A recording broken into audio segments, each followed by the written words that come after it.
Yeah, this has been quite an ordeal. A lot of trees, a lot of branches, heavy. 2 women, an ATV, yay. It's been a long 2 years, burning and cutting and dragging and clipping. Takes your breath away. But it is amazing. Thank God for our neighbor. But then every month it rains, and all this stuff washes in, and the water goes out and leaves it when we're lucky. And we pick up all the trash. See, the water comes up to where the end of our walk is. It's called Lake Wylie making a deposit. And then we have to cut them up before the water comes back. We pick up the trash before we even start touching this. And before we can start touching it, things wash in again.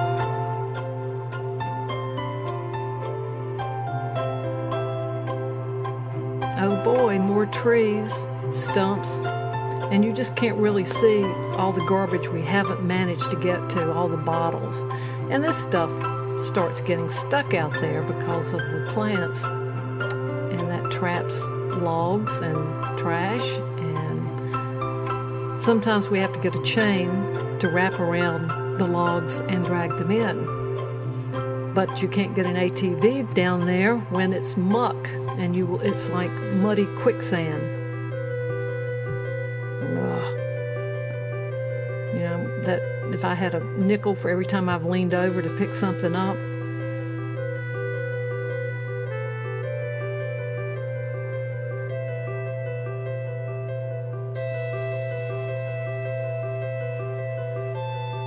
And it keeps on coming. Here's some trash we haven't picked up yet.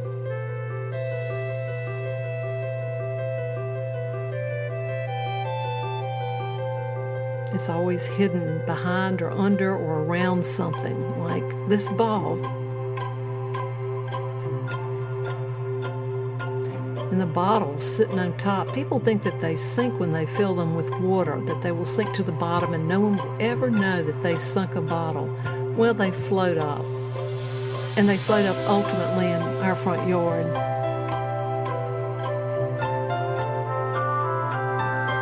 I think styrofoam and beer bottles bother me more than anything else. Speaking of, because when they fall apart, birds start to peck it thinking it's something to eat, and that can't be good.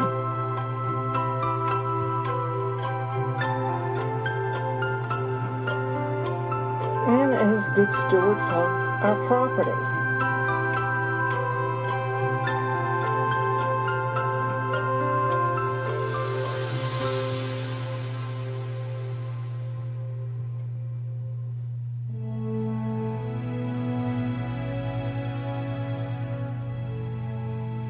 We don't like it when it rains a lot because it means weeks of this for us.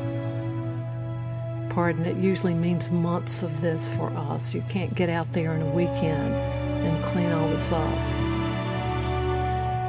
And also, I don't want to walk where snakes and turtles are just because I don't want to step on the turtles, and I don't want the snakes getting me. So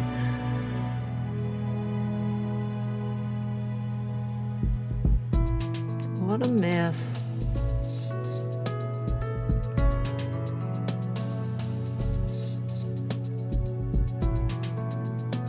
See, there's one hidden, the water left, and now plants are starting to cover.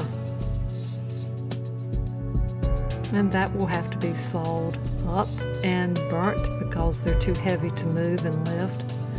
And all this stuff, it's got to get in a little bit closer. We can't reach it, even with a rake. Although I tried slinging a rake with a rope attached to it to get some of those things like the footballs. But this is our mess, and all that has to be picked up and stacked and burned at some point. And sometimes our stacks, see, it's raining again. Sometimes our stacks get washed and spread out because the water comes back right after we've stacked it. But we really have some helpful neighbors. This is This is Dale Brown with equipment that he rented, and we threw a little bit at it, but we don't know how to drive it. He spent his life on a farm, and he knows how to do everything. And there's Catherine.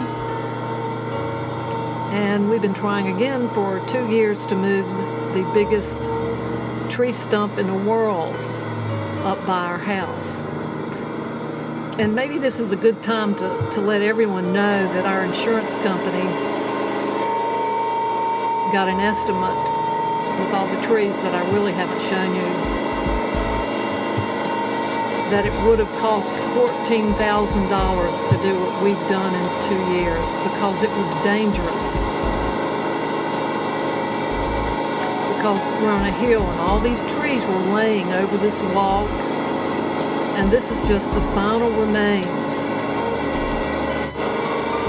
These giant chunks of tree and this one giant in the foreground tree trunk that is heavier than God, I think.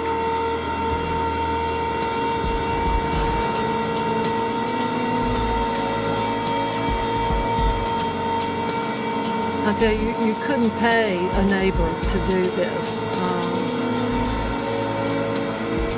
And I would never have asked him, so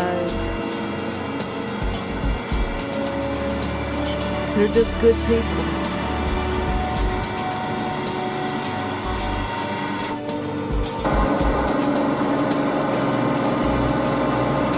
We've been out there for 2 years with an axe and a pick trying to get some of the dirt off that root bulb just to try and move it or break it up. It's just been darn near impossible.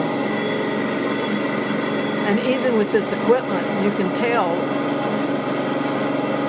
it's hard. It's hard to move this kind of dirt. It's heavy. It's compacted.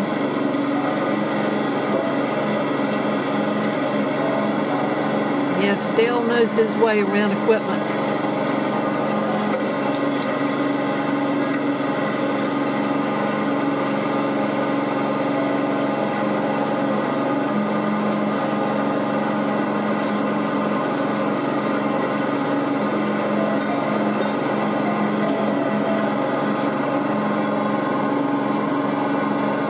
Also, he's patient.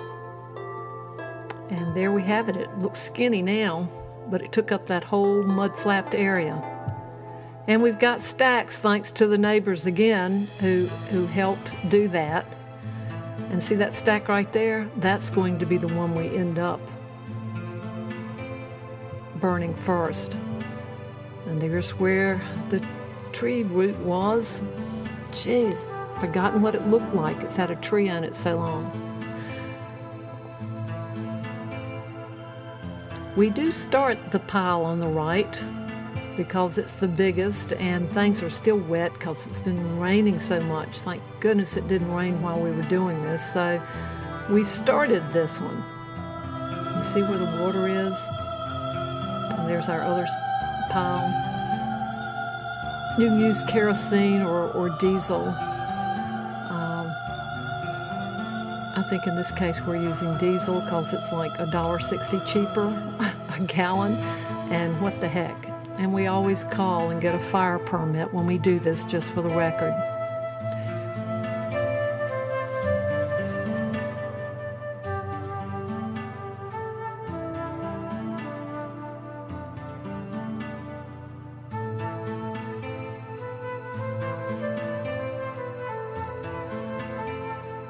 So I'm glad we burned that pile because the rain came back and washed over what didn't burn, so that spread out again. We put a tarp on the second one trying to keep it dry so that we could burn it, and this one is just too big.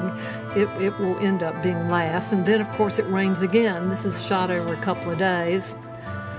So I'm thinking, we just can't get a break to say goodbye to this stuff. And while we're doing that, more stuff is washing in that you can see. So that will be a new stack of wet wood when we get around to that, which is why I'm so anxious to get rid of these other stacks, to make room for the new stacks. Even a crane, a heron, is having problems balancing. And at the same time, when we're not down there, our driveway was flooding. So Dale advised us how to do this, and Catherine basically dug most of that ditch. I helped some. I found the yellow jackets.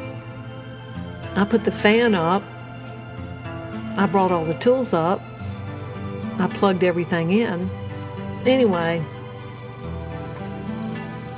you just have to wonder. Oh, yeah.